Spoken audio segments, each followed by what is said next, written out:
Hello and welcome everyone to a new video on your channel, Mr. Tech Tips. In today's video, I will show you how to turn off YouTube Shorts.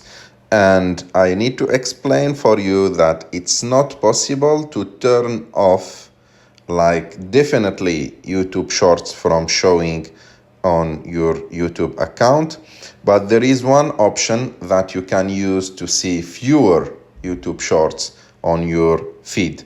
So this option is available here when you are on your main screen or home, and you see this shorts part.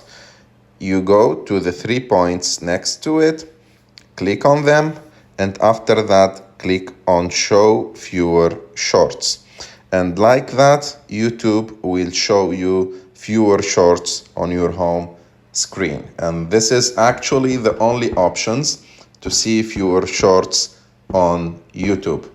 I hope that you like this video. If you like this video, don't forget to subscribe to our channel to like this video, and see you in the next one.